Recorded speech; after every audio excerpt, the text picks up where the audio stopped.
Hello, everyone. Today I'll be speaking on the war in Yemen. So far, more than 10,000 people have died from the beginning of the war. Over 14 million people are without food on a daily basis. It's very hard for them to acquire their basic needs.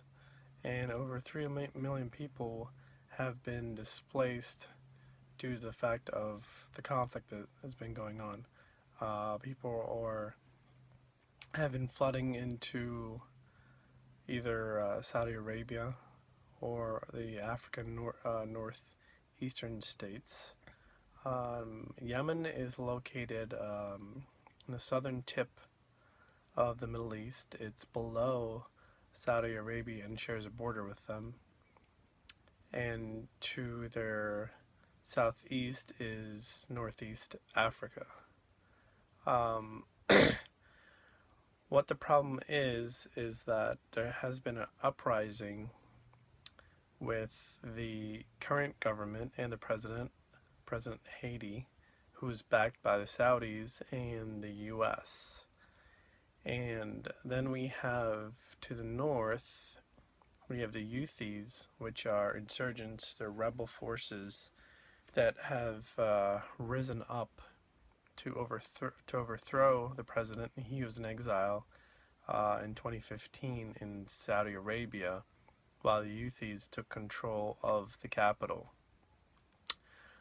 This brought in the U.S., the UN, to to seize the capital back and take it away from them. And this took place in 2016. So currently, the president Haiti is back in power and is, well, I mean, what we know, he is the internationally recognized president. I don't know how much power he actually has. And then in comes the terrorist groups. They have formed a large network in Yemen due to all of the fighting and the ongoing war. Um, there's Al Qaeda in there and the Islamic group, which they are trying to, which they are attacking important infrastructures in the capital, both belonging to the president and the Houthis. Um, the solution would be the Houthis are mainly in the north. I would say that they are Shiite rebel groups, so they're never going to get along with a president that is not Shiite. Um, if they're Sunni, then they won't get along with him. If they're Arabic, if they're Christian, because religion is so big, they won't be able to coexist. So what I'm proposing is to give the Houthis the north, because Yemen was once divided north and south. So I propose to just divide it like how Korea did, South and North Korea. The Houthis, the Shiites to the north, where they can remain, excuse me, happy, and they can rule their own people. And then to the south would be the current government and president, which is backed by the U.S. and Saudi Arabia, and they would have the southern end of the country to rule. That way, everyone gets what they want, what they're looking for. Um, they can rule under their religion and their own government. Otherwise, it's just going to be back and forth trying to rule each other, and conflict will go on for the next 20 so years. If they break it in north and south, then they can both focus their efforts onto the terrorist groups, which have been causing both groups, all sides, the U.S., the Houthis, the President Haiti, Saudi Arabia, Iran, all the countries involved around that region are being affected by the terrorist groups. Um, if that could somehow come to an end, then that means that the Houthis would have to stop fighting the president elect and focus their energy towards the terrorist groups. I mean, all these people are dying because of all the ongoing conflict in the country.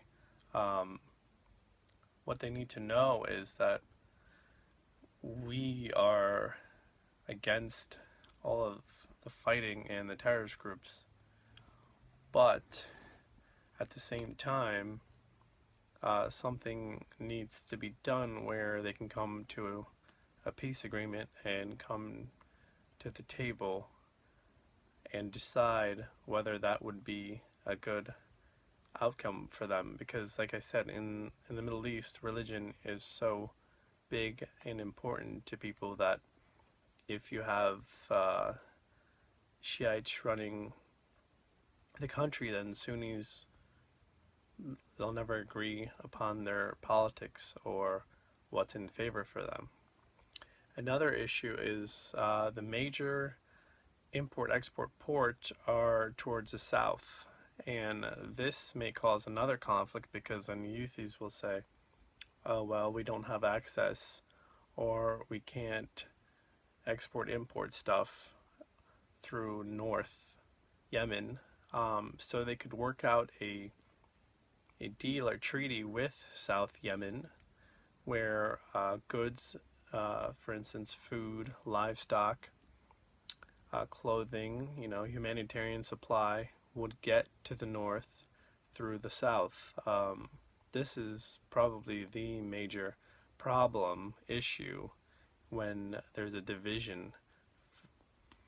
Um, so I would propose that they would have equal access to the ports if the division takes place. If not, the other option is the government steps down and the Houthis stop attacking him, stop attacking them in the south, and then the Houthis and the current government, can decide, well, then if you don't want our current president to rule, then what do you propose?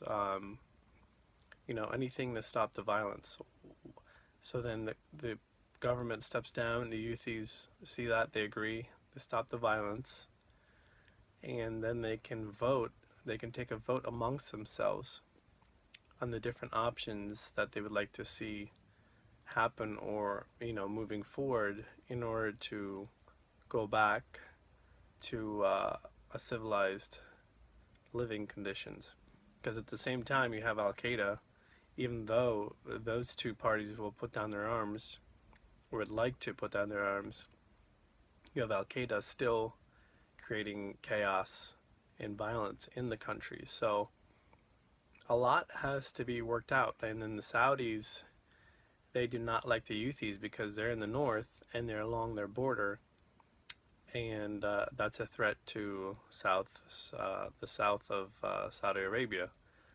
They don't want the violence overflowing into their country, and then Iran is supplying weaponry to the Houthis, so that has to stop as well. So there's a lot of work to be done here. But first, I would say that the government maybe needs to take a look at what is going on, what's best for their people, and if the president is not respected throughout the land, then maybe he needs to step down and have a democratic vote from the entire population on who they'd like to see ruling the country. That is it for the war in Yemen. It's a very sad state of affairs, so many innocent people caught in the crossfire that food is scarce, water, clothing, disease is spreading. They're not getting their basic needs, and there's no one to help them because there's so much fighting in the country. So something needs to be done. Thank you.